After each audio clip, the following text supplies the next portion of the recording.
बार्शी टाकळी तालुक्यातील सराव गावामध्ये दूषित पाण्यामुळे गावातील नागरिकांना मळमळ, उलट्या व अतिसार होत असल्याने आढळून आले आहे। यानंतर प्रशासन खळबळून जागे झाले। त्यानंतर गावात आरोग्य पथक आल्यानंतर 165 घरांचे सर्वेक्षण केले।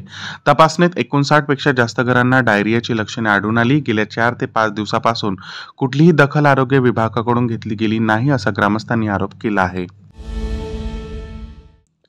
आषाढ महिना लागला की विठ्ठल भक्तांची पावले पंढरीच्या दर्शनासाठी वळू लागतात। दरवर्षी जिल्ह्यातील भाविकांच्या सोयीसाठी खामगाव येथून विठ्ठल दर्शन एक्सप्रेसचे आयोजन करण्यात येते।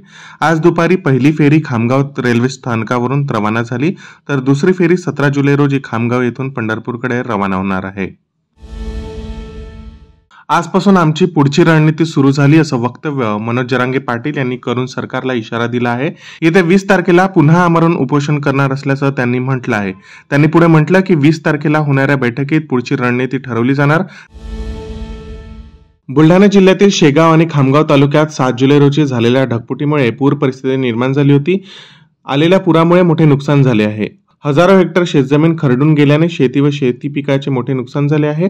अनेक ठिकाणी घरे व घरातील सामान वाहून गेल्याने अनेकांचे संसार उघड्यावर आले आहे। या झालेल्या नुकसानीची आज बुधवारी शेतकरी नेते रविकांत तुपकरी यांनी पाहणी केली आहे। अमरावतीतून एक हृदय हेलावणारी घटना पुढे आली आहे। सिटी बसने एका 9 वर्षीय चिमुकल्याला चिरडल्याची घटना पुढे आली आहे। या घटनेत 3 जण गंभीर जखमी झाले आहे। ही घटना अमरावतीतील सायन्स कोर मैदानासमोर घडली आहे। घटनेनंतर परिसरातील नागरिकांनी आपला रोष व्यक्त करीत बसची तोडफोड केली आहे। घटनेत मृत पावलेल्या मुलाचे नाव प्रीतम गोविंद निर्मळे असल्याचे सांगितले जात आहे। 1 नोव्हेंबर 2005 रोजी नंतर शासन सेवेत नियुक्त कर्मचाऱ्यांना व अधिकाऱ्यांना जुनी पेन्शन योजना लागू करण्याच्या मागणीसाठी गेल्या अनेक वर्षापासून महाराष्ट्र राज्य जुनी पेन्शन संघटना आंदोलन करीत आहे। 1982 ते 84 जीपीएस जुनी पेन्शन लागू करा, या मागणीसाठी आज पुन्हा अमरावती जिल्ह्यातील सरकारी कर्मचारी आक्रमक झाले होते। अमरावतीच्या जिल्हाधिकारी कार्यालयावर मोठ्या संख्येने जुनी पेन्शनधारक अधिकारी व कर्मचाऱ्यांनी हल्लाबोल आंदोलन करत सरकारच्या नकारात्मक धोरणाचा निषेध केला। हिवाळी अधिवेशनावर मोर्चा काढल्यानंतर सरकार आश्वासन दिलं, तर नंतर 17 लाख कर्मचाऱ्यांनी बेमुदत संप केला होता। यावेळी सुद्धा आश्वासन दिलं, मात्र तरी देखील दखल न घेतल्याने आज पुन्हा एकदा अमरावती जिल्ह्यातील कर्मचाऱ्यांनी आंदोलनाचे हत्यार उपसले आहे।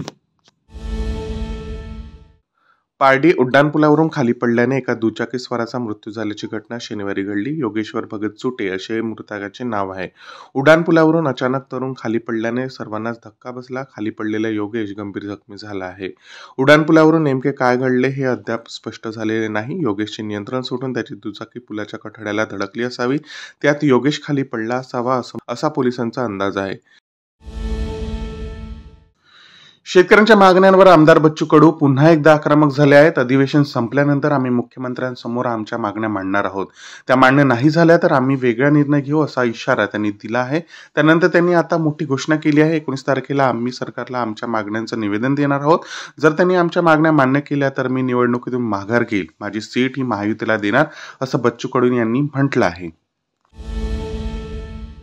काँग्रेसला कधीही जनतेचे सुख भोगवले गेले नाही। महायुती सरकारने महिलांना केंद्रस्थानी ठेवून लाडकी बहीण योजना अंतर्गत 1500 रुपये देऊ केलेत, पण त्यांचे कार्यकर्ते महिलांकडून चुकीचे फॉर्म भरून घेत आहे, जेणेकरून महिलांना पैसे मिळू नये आणि खापर महायुती सरकारवर फुटलं पाहिजे। काँग्रेसच्या या कृत्याने त्यांचे दळभद्री विचार समोर आले, असा आरोप प्रसाद लाड यांनी सभागृहात केला आहे। ते नेमके काय? सामाजिक क्षेत्रातील एक चिंतनशील व्यक्तिमत्व, निंबा येथील रहिवासी, खामगाव अर्बन कोऑपरेटिव्ह बँकेचे व्यवस्थापक पुरुषोत्तम विठ्ठलराव मोरखडे यांची सुकन्या माधुरी हिने सनदी लेखापाल म्हणजे सीए च्या परीक्षेत विशेष मेहनतीने यशस्वी होण्याचा बहुमान प्राप्त केला आहे। सीएच्या अभ्यासक्रमात कठीण म्हणून या क्षेत्रात करिअर करण्याचा मानस फारच कमी विद्यार्थ्यांचा असतो। भरपूर अभ्यास आणि मेहनत म्हणून या विषयात यशस्वी होण्यासाठी तयारी दाखवली जात नाही, परंतु माधुरीने या कठीण अभ्यासक्रमाची आव्हानात्मक दृष्टिकोनातून निवड केली। सातत्याने प्रयत्न आणि अभ्यासक्रमातील चिकाटीच्या सरावाला मेहनतीची जोड देऊन स्वीकारलेले ध्येय पूर्णत्वास नेले। तिने प्राप्त केलेल्या यशाबद्दल निंबा परिसर आणि खामगावच्या बँकिंग तथा सामाजिक क्षेत्रातून व आप्तस्वकीयांकडून एक गुणी मुलगी म्हणून तिचे सर्वत्र अभिनंदन होत आहे।